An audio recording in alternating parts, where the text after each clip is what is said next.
like I went to work the following day after I watched it, and I just kept walking around just like, have you seen Saltburn yet? Have you guys seen Saltburn? Hello, everybody, and welcome back to the show. We are back at it again with another movie review. Today, we are reviewing Saltburn. It's a very interesting movie that just recently came out at the end of last year, and it took me a while to get around to watching it, but we finally watched it, and we have a lot of interesting thoughts about this movie. It's a good movie, but it was also recommended by a friend. It was recommended, and I had a lot of people recommend this movie to me, and I kept putting it off, but I finally was like, you know what? If enough people are throwing it at me, it must be worth talking about. So finally sat down, watched it, have some thoughts. Yeah. To say the least, it's a very, very interesting movie. Yeah, but before we get into the movie, I would just like to remind everybody, if you really want to support us, make sure you hit that like and subscribe button down below. It really helps us out. And if you are interested in supporting the show even more, you can go over to patreon.com/thecalvincam and join one of our 3 tiers there. It really help us out and goes a long way. So get back into this episode. Saltburn, I'm going to give you a little rundown of the synopsis of this movie. A student at Oxford University finds himself drawn into the world of charming and aristocratic classmate who invites him to an eccentric family sprawling estate for a summer never to be forgotten. And just like the description, this movie is one to not be forgotten. There are a lot of scenes that are burned into my brain now. Yeah, those scenes, that imagery, I could see that why that would be burnt into your brain. They're like I went to work the following day after I watched it, and I just kept walking around just like, have you seen Saltburn yet? Have you guys seen Saltburn? By the way, have you seen Saltburn? No, it's a movie that's definitely one to strike up a conversation because it's very deep, and it has a lot of really interesting themes in it, and I think that it's a beautiful film. So it's definitely worth talking about. The film was directed by Emerald Fennell, and she's amazing. This is showing her direction in this film. I think that she's a fantastic director because this movie is brilliant in my perspective. I think that it's very, very beautifully crafted. What else is she known for? She's known for being in a couple of other things, like she was Midge in Barbie. If you've seen Barbie, she was Midge, who is the discontinued pregnant Barbie doll. Which is I did not know that. No, yeah, she was funny. I mean, I remember my wife was just like, oh my God, it's Midge. She's also been known for being in a couple of other TV shows like The Crown. And so is this her directorial debut? This is her directorial debut, I believe. So she's directed 2 other things. One is Careful How You Go.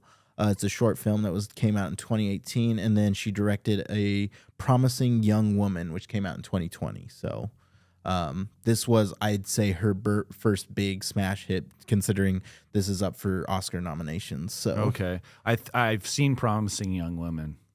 That one was actually a really good thriller. Okay, cool. So now we have the film stars Barry Keoghan and Jacob Elordi, Rosamund Pike, who is awesome, Richard E. Grant, which is amazing. He's fantastic, and Archie Madekwe.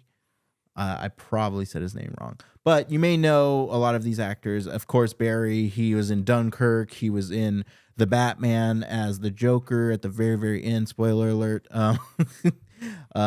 He is also in the Marvel movie Eternals, which I thought was really underrated, honestly. I don't think it's the best Marvel movie, but I'm not going to get into that in this episode.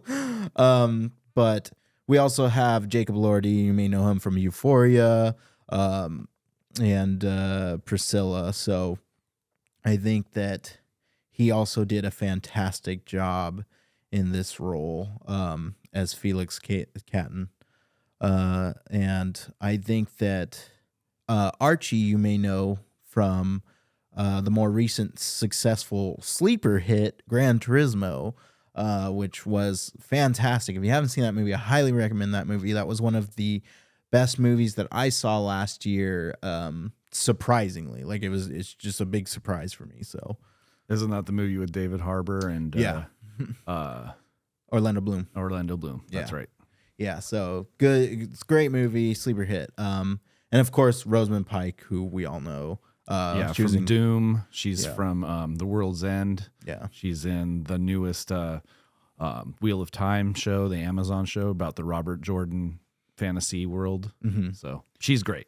Yeah, and she's also the main crazy ass girl in Gone Girl, so which is a fantastic movie. And of course, we know Richard E. Grant. Like, he is just one of the most talented people. Recently, he was in Loki, and he's acted in so many different things. I'm just like, the list is huge. But yeah, the movie, my thoughts on this movie are, it is just, like I said before, well crafted. I think the cinematography in this movie goes really far. It's very, very beautiful, and because of the way that it was shot and the aspect ratio that they ended up using, I think, which in this case was 4:3. Yeah, right? 4:3, and it added just like a whole kind of different kind of depth when watching this movie. So it definitely felt like it draws you in more. One of the things that I loved about this movie a lot was actually the intro, the opening title intro. I thought it was really great and very like. Yeah, really cool. It was really cool. It was well crafted and animated too. It kind of reminded me of like Monty Python. Yeah. So I thought that was really cool. Another thing that I really thought went well is Oliver. Like the characters all around, but Oliver specifically, he is such a complex character. And if you've watched this, like if you watch it a second time, you really pick up on a lot of things like throughout the entirety of his movie, because his character, I mean, he's very menacing. Actually. He's menacing and he's just out there. Yeah, from the beginning, you originally get this like sense of he's kind of a weird kid. He doesn't really fit in very well. Like, he's at a school, a new school, Oxford, and he's trying to find his place among his peers, basically. So, but watching it a second time, you kind of have just this different look when you're seeing his character, and you're just like, oh my God, he's very like. He's actually has a whole alternative plot, because towards the end of this movie, again, spoiler alert for anybody who hasn't seen Saltburn, we are going to go into full spoilers on this, but he ends up basically making his way through this family, killing everyone, like, and it very highly hints at that towards the beginning. And you brought up something to me when we were talking about it that I didn't even realize with Pamela. Poor dear Pamela. Yeah. Or yeah, Pamela. I'm sorry. Yeah, there's a scene where they're sitting outside and they're conversing about Pamela and how she has passed away. And I kind of, after all the moments in this movie that have twists and stuff with Oliver's character, like, I was just thinking, did Oliver kill Pamela? Right? Like, it's very interesting. I didn't even pick up on that. But it's very creepy, because now that by the end of the movie, now that you know who Oliver is and what kind of person he is, you're like, holy shit, like he was probably like secretly plotting like that whole time in the background. I think he was. You get indication of that, like when Felix is giving him the tour of the house, like he's gasping in awe. He's like, wow, wow, wow, wow, as he walks through the house. Yeah. I don't know if you caught that. Yeah, which is also a really beautiful shot, by the way. Just like, yeah, the shots in this movie, there's so many shots. Like, I could go on. I'm just gonna say, I'm gonna get into the ones that I thought stood out were the mirror shots. Yes, the mirror shots. When he's in the mirror, there's the mirror shot where he's standing, and you have the two mirrors on the side in the mirror. There's also one in his dorm room when he had I don't know if he slept with that girl that was downstairs, but there's a good shot of the sink and the puke right there with him laying on the bed. I mean, those are just the two that I thought were cool. There's just the elegant scenes where the dialogue between him and Farley, like when they're talking to each other on the karaoke night. Yeah. Like, there's those scenes, those eloquent scenes. Also, there's one with him with Venetia when she's in the bathtub. So there's those scenes. It was just an elegant movie, like the way it's shot, like at night, and just the color and just everything about it was just elegant. Yeah, I totally 100% agree. And the performances, I have to say, they just go a long way. And of course, with our supporting characters like Felix Catton, I think that he really adds this really great element of making Oliver basically fall for him, because he's like, he portrays himself as like this like womanizer, but like secretly you feel like you can sense that he is just as obsessed with Oliver, maybe not as obsessed as Oliver is with him, but he is obsessed with having Oliver like him. But it kind of hints at this family basically using people in a way to their own advantages. Yeah, so. and I think what he's drawn to him is because his family dynamic, they're kind of chaotic and kind of a little off the wall themselves. I think it kind of explores like the side of wealth that's like, you're so wealthy you don't really care, like you just get what you want, you buy people basically, you know what I mean? But he's so drawn into all these things that Oliver tells him about his family and how his dad's gone and stuff like that. His mom's psychotic, and he just like his chaos and all the dramatic things that have happened, with his family and to him kind of draws him to him anyways. Yeah. And then that leads to a point of where we find out that Oliver lied to him and his parents are actually just normal people. Right? Yeah, and he takes him to his house. He's like, no, let's not go there. And then all of a sudden they go there and he reveals it to him. And then of course Felix is pissed. And but this is where like I see the complexity of like Oliver is like he's just an average Joe. He's nothing special. He's nothing like super unique. He's just literally just an average Joe. And instead of working like a normal person, working hard at getting wealthy, like he sees an opportunity and takes a very, very disturbing route into becoming wealthy by killing a family and just inheriting all of their assets. So. And that you get that the last portion of the movie, and this movie just takes a dark twist, and you just, there's hints there, but then at the end you're like, what the hell's going on here? And I thought that I thought he was going the route that Farley was, because when they're at the party and Farley kind of reveals basically like, I am you, like I'm doing this first. I was doing this first. I'm embedding myself into this family. Be like, this is my family. Yeah, not yours. And they kind of show that in the karaoke scene. He like picks a song for him. And Oliver starts to sing it, and then he goes, "Okay, Farley, finish the song." Yeah, you pay my rent. Yeah, yeah. But Oliver is a little bit more cuckoo bananas, so he like takes it a step further than Farley does and decides like killing off the family is the best way to like just take control. And it was cool how he kind of set up Farley to have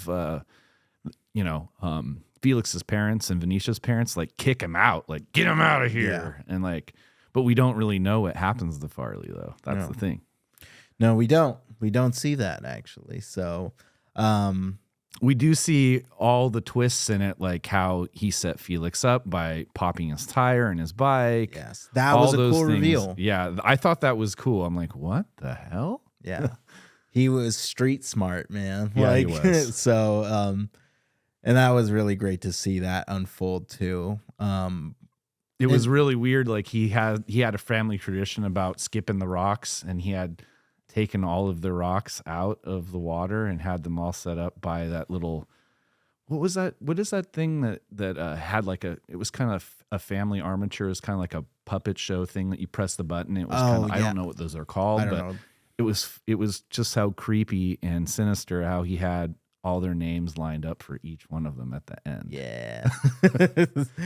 Oh, it's good stuff though. But yeah, there's like all in all, this movie is fantastic. There's a lot of disturbing scenes. The bathtub scene, everybody can't shut up about online. Like that's the scene that's burned into everybody's brain after watching this movie. And I was absolutely disgusted. I like had to like cover my eyes a little bit. Like I watched it, but like I was like, oh my God, like I can't believe I'm watching this. Yeah, like, there's that one. There's another one with him and Venetia, which is pretty disturbing. Won't get into it. There's also the last scene in the last like 5 or 10 minutes. We won't discuss that either. A lot of disturbing things. There's just know it's disturbing. I mean, you know what it is if you're watching this is past this point. Like you know what it is. Slurp, slurp. Like it's gross. So, but yeah, it's a lot. It's a lot. If you can get past those parts of the movie, and actually it's a brilliant masterpiece of a movie. I think it's a great movie. Yeah. And do you want to go into what you think in terms of the reviews for this movie? Yeah, let's go ahead. I'm gonna give it a solid 4 out of 5. I think that it is great. I think it's perfectly paced, which is great. Again, cinematography, the music's even really good too to go with it, and obviously the performances they're fantastic. So I think basic, simple 4 out of 5. I feel like it could have gone deeper in some places, but I don't know. I appreciated it for what it was. It's just yeah, it's a little disturbing, but I like that at the same time. So 4 out of 5. I'm also going to give this movie a 4 out of 5. I enjoyed this movie. I mean, getting past the disturbing parts of the movie, which, you know, those are cringe-worthy moments. The cinematography in this movie is brilliant. Just the colors, the scheme, how it was shot, the lighting, the shot selection, for portraying most of these scenes makes sense, and it's really well done. The music, it comes in, the score is good in this movie. It comes in at certain points, like you have your tones, your high tones and your low tones in terms of music. So I have to say that was awesome. And then the acting with the actors. I mean, I thought Barry Keoghan, I probably pronounced his name wrong. Keegan. Keegan. Jacob Elordi, as Felix, Rosamund Pike as the mom. I mean, Rosamund Pike, we all know her. She's a fabulous actress, and she did really well in this movie. And the acting, the story was good, and I did like the twist. So I think it deserves for me a 4 out of 5. It's an awesome movie. Yeah, I totally agree. All right, moving into the end of our episode, I have some fun trivia about this movie for you. Just a couple of fun facts, not trivia. But yeah, I got some fun facts for you. So starting with Rosamund Pike lived in the Saltburn house while filming took place. Well, that's a cool, interesting one. That was a cool one that I thought. Barry Keoghan approached this movie as if he were playing 5 different characters. He labeled each scene with Oliver 1, Oliver 2, Oliver 3, and so on, based on which version of Oliver he should play at any given time. As part of the process, Keoghan wrote in 5 different moleskin notebooks detailing each Oliver's motivation and mannerisms. Keoghan would often need to play several different Oliver phases throughout one day of shooting. That is an interesting loop to the character. Like, that makes sense how he was and how he was playing it. Right. Next one is the actual place used for Saltburn is Drayton House, Lawick, Kettering, United Kingdom. It was built around 1300. That's really cool. Yeah. It does have a lot of paintings and stuff inside, and it looks like it's just an old place. This one is the bathtub scene, where Barry is drinking something. What was actually used was a little bit of milk, yogurt, and water. Makes sense. He had attempted to do that 5 times. Wow. When the family are sat at the dinner table one morning discussing Percy Bysshe Shelley, Venetia tells the family a ghost story about Shelley's maid seeing his doppelganger walk past the window. If you look behind Venetia in that scene, you can see a figure that looks like Felix walk past the window. I think I know what scene you're talking about, but I'm gonna probably have to revisit this movie. This movie is worth watching again because there's like so many Easter eggs and stuff. Originally, Oliver was to remain fully clothed for the grave scene, kissing the dirt and using his fingers suggestively. On the day of shooting, Barry Keoghan requested a closed set so he could improvise. On paper, he wasn't writing. He wasn't written to do that. So Keoghan said, but I wanted to see what would happen, where I would take it. I wanted to be confused and let my body lead the way. What am I doing? How can I get closer? It's trying to find that new level of obsession, trying to level up on the obsession. It's quite sad because he didn't even know what to do. He's a lost boy, confused, and doesn't know what he's chasing. This shows that Oliver, in addition to his obsession, has some guilt of killing Felix. Yeah, you can totally see that in that scene. Yeah. Spoiler alert, we won't. I mean, it's one of those scenes. It's a scene. Yeah. But yeah, that's going to be all of the fun facts for us today. Thank you all for sticking by and watching our episode, and we will catch you next time. Have a great evening, and we'll see you on the next one.